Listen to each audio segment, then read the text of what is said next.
I craft everything.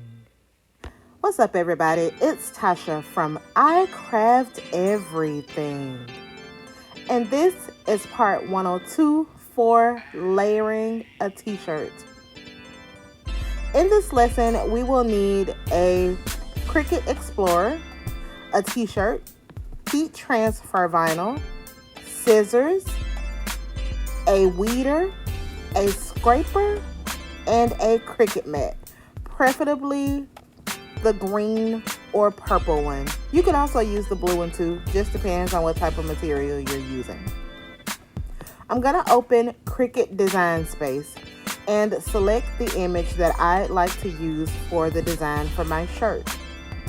The image is technically already in my design space. However, for the sake of this video, I'm going to drag and drop it to show you how to upload it. I'm using an iMac. If you're using a PC, the process might be slightly different. I'm going to go ahead and name this particular image and click the green upload button on the bottom right corner to get this image uploaded into the program. Once you can see the image there, you go ahead and click it and line the image in the green with the green box and add it to your canvas. If your computer's a little bit slower, it may take just a moment. Once your image is successfully uploaded, you would go ahead and size it according to your preference. If you're unsure about how big or small the image should be on your t-shirt, just check Google. It has great references for how big or small images should be based off of the size of your t-shirt. This particular artist for the image created an additional layer around the design, so I'm just going to move that and change the colors to my liking according to what I think they might be on the t-shirt. This, of course, does not have to be permanent. However, it gives you an idea of what to expect your design to look like once it's applied to the shirt. Of course, that may vary slightly depending on the type of material that you're using, but it gives you a good idea of the color preferences that you'll be putting together for the shirt, and you can imagine how it will look once it's complete. Layer by layer, you can individually change the colors of parts of the design. So you'll see that I'm just playing around with it. As I shared with you, this does not have to be the final choice. You can even select colors here on the screen, and when you send it to the mat, you can change it. But you have to be very careful, because when you send the image to the mat, it's going to divide the design in colors according to the mat for the color you've selected. You'll see that in just a moment. Once you've chosen all of your colors, click the green Make It button in the top right-hand corner of Design Space. You would let the machine know what type of mat you're using, and as you can see, each individual part of your project is layered based off of the colors that you have selected. You can make a change to any of these colors by sending it to a different mat. All you have to do is click the three dots listed on the mat in the top left-hand corner and select a different mat color if you're choosing to make a decision to make a change at the last minute. Otherwise, go through each individual layer and make sure that each part of your project is mirrored. If you are working with heat transfer vinyl from the Cricut Design Space program, you would need to mirror it to make sure it comes out correctly. Please keep in mind the last layer or Cricut mat on this page that you touch will be the first one to cut. So make sure you pay attention to which one you touched last. You can tell which one is about to cut because, as you can tell in the left-hand corner of the screen, the one that you have your mouse on is the lighter gray shade for that particular layer. And the one that you do not have your mouse on, or the one that you're not actively working on, is in a darker gray shade. This tells you which layer is about to cut. Once you have selected all of your mirrors and all of the layers that you'd like and the colors you'd like, go ahead and set the base material. You're going to scroll through and choose whatever type of material you are using. Sometimes, or for the most basic projects, that will be your everyday iron-on. But sometimes, if you're using glitter like I am, you would click the glitter button, or the option for glitter or holographic or foil, or whichever type of material you're choosing to use. In this case, I'm going to be using some glitter and everyday iron-on. You can select these to automatically show up for you by clicking the little star on the right hand side of the option. That puts the material type in your favorites bar. If you haven't already, don't forget to hit the like, subscribe, and share button. We really appreciate you guys watching. Stay tuned to the end to see how this project turns out.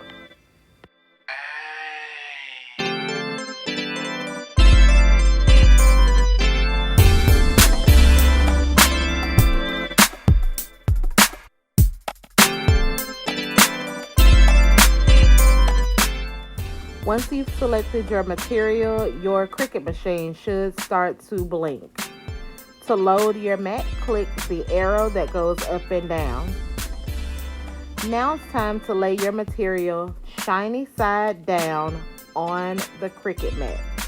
Make sure that you align the material with the guides that are on the mat. Try to make sure that your material is as straight as possible to avoid any misdirected cuts. You can take the scraper to scrape any bubbles out of the material if you feel like this is something that you see. Now, to load the material in the mat, there are two guides on the left and right side of the base of the machine.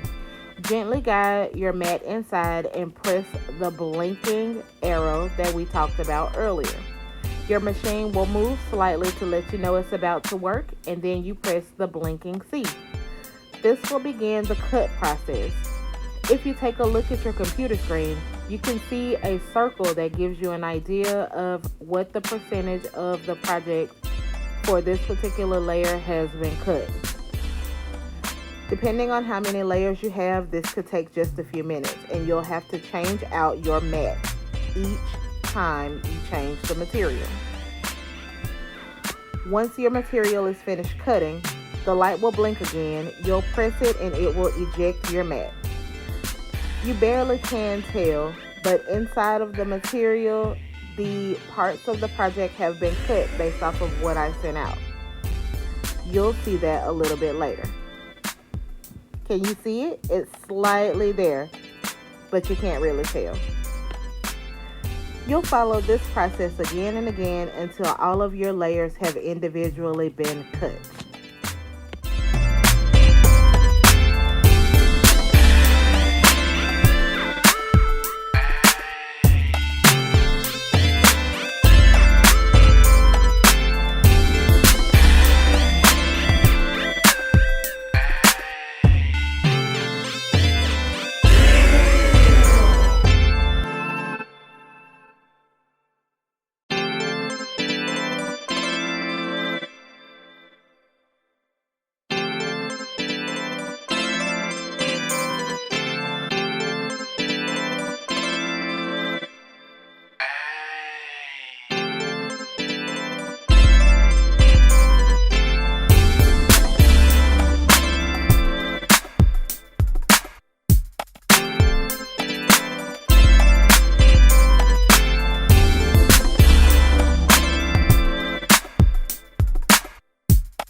one, we only need a super tiny one, so you can cut a very small piece and add it to your mat. Same process occurs.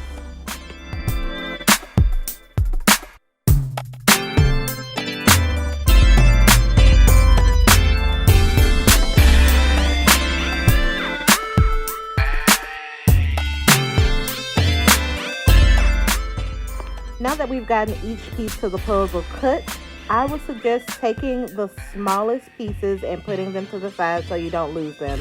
It is really, really easy to lose the little pieces and have to do it over.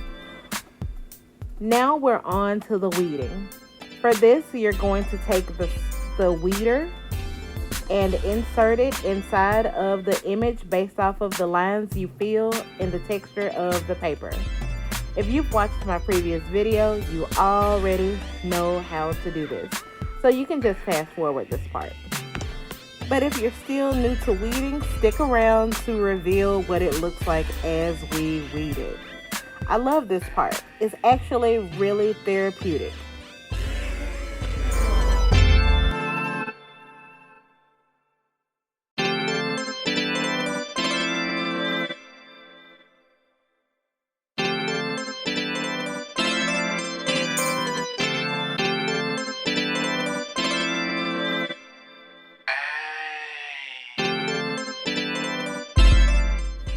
Here we go with another tiny piece.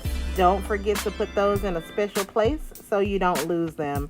This looks like it's her lips, so I'm going to gently weed out the part that doesn't belong, revealing her lips. And I'm gonna put it to the side. Y'all, I'm telling you, it is so easy to lose these little pieces.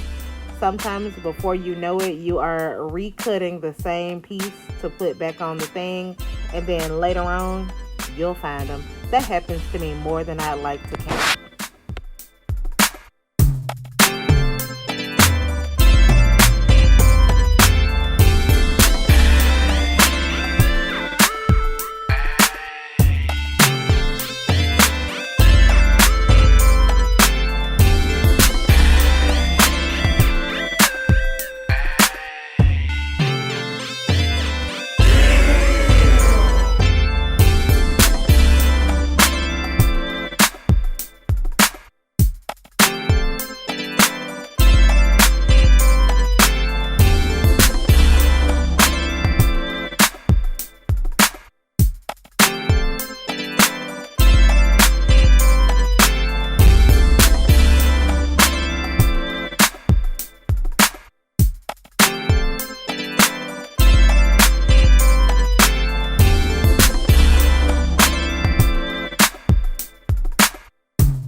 Can you see now with each individual piece you're weeding, it's starting to look like a whole project, and you're almost able to see what it looks like all together. So right now we're tearing it apart, and when we get ready to layer it, we're gonna put it back together.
Okay, we are just about done weeding. And now we can see her whole face. This is going to be the base layer for your project. So this is the one that we're going to lay first. Let's go. If you have a ruler guide, go ahead and use that to determine what the center of your t-shirt is. If you don't, then you can fold your t-shirt in half and press it just a tad to get an idea of the center of your shirt. A good rule of thumb is to have your design about 1 to 2 inches from the collar, but it's really personal preference. I like to do it about the length of this ruler. You can do it at whatever feels good for you. Lay your base layer of the design down onto your shirt, but before you use your heat press, make sure you have checked with the manufacturer for the type of HTV you use to determine what the temperature is for this material. Each temperature will be different. If you have a heat press, you can go ahead and turn it on to the specified temp, set the time, and press it and go. Because the design is probably bigger than my medium-sized heat press, I like to move it around just a tad to make sure that it heats the whole layer evenly. If you don't do this, you'll find that part of your material has laid on the shirt and the other half is not. So I always like to just double check and make sure that I have evenly spread the heat across the t-shirt. If you're using an actual heat press, you probably won't have this problem. But for a lot of people starting out, they like to use the heat press because it is a great product to get the job done. You can also use an iron, you guys, but make sure it doesn't have any steam on, and also make sure there is no water inside your iron. I like to use a thin layer of material between the layer of the design and the heat press. It's not a requirement, but this is just something I do. Once you're sure that your material has laid correctly, you'll go ahead and begin to pull up the transfer tape. I like to hold down part of the design while I gently peel the layer back. If you see any parts of your design that are stubborn that will not pull, put the heat press back on for a few seconds and make sure that there is heat being applied in that area.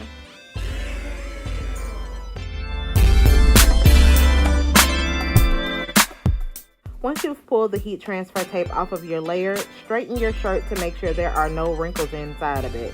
You want to do this to make sure your heat press lays your HTV properly. If there are any bumps or lumps in it, you'll definitely see it, and I like to prevent things from happening before they happen. And I'm going to heat that same layer again with no heat transfer tape on top, just to double check that my layer is set in the fabric. Be sure to use that extra layer of material as a barrier between the design and the heat press, because if you put your heat press directly on the material, it may pull it up or burn it. So I like to make sure that that extra layer of material is there as I'm evenly distributing the heat across the design.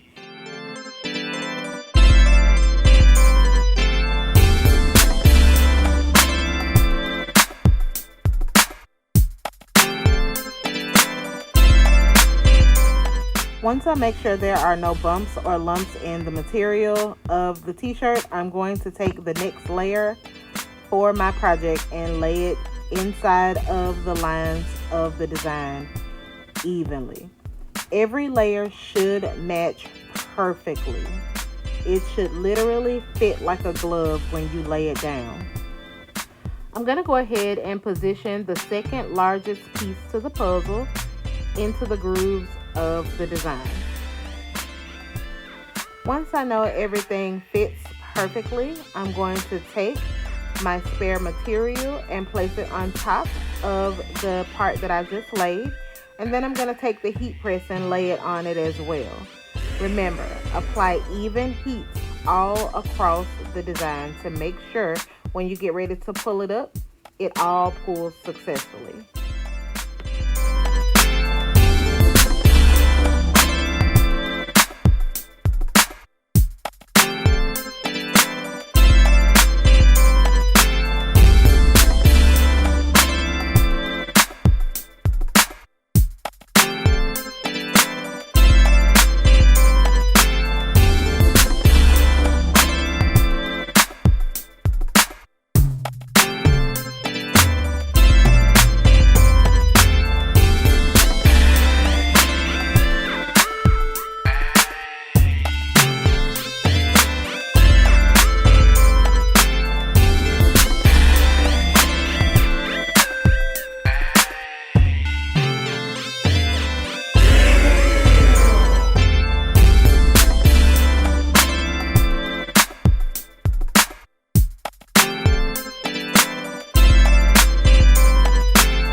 When you think everything has properly laid flat, you can go ahead and pull up your heat transfer tape. You can tell that everything is laid when you see the little lines in the design, kind of like your material just barely melted into the t-shirt. It'll also stay put when you pull up the transfer tape to confirm that you have evenly heated it. I can tell you that some materials require a cool peel, which means you have to wait until the material cools to pull it up. And some material requires a hot or warm peel. Check with the manufacturer for the type of HPV you selected, and they can help you determine if it's a hot peel or a cool peel. Once you've gotten the second largest part laid down, you can just start filling in the individual spots with pieces that fit. Just remember to be sure that each part of the design picture matches with the part that you're trying to lay down. And you'll repeat this process until you have put the whole puzzle together.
Okay, we are able to see more of what the design looks like every time we layer.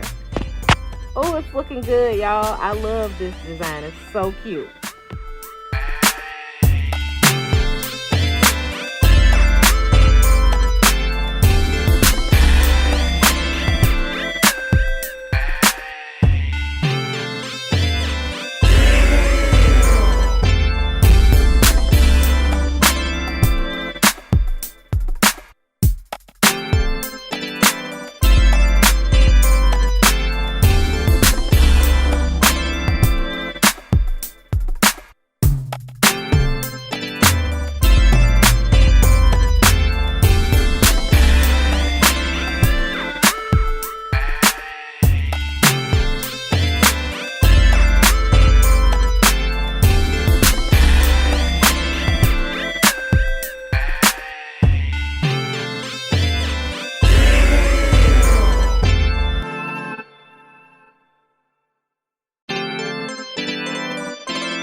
Once you pull up the final piece of heat transfer tape, you have finished.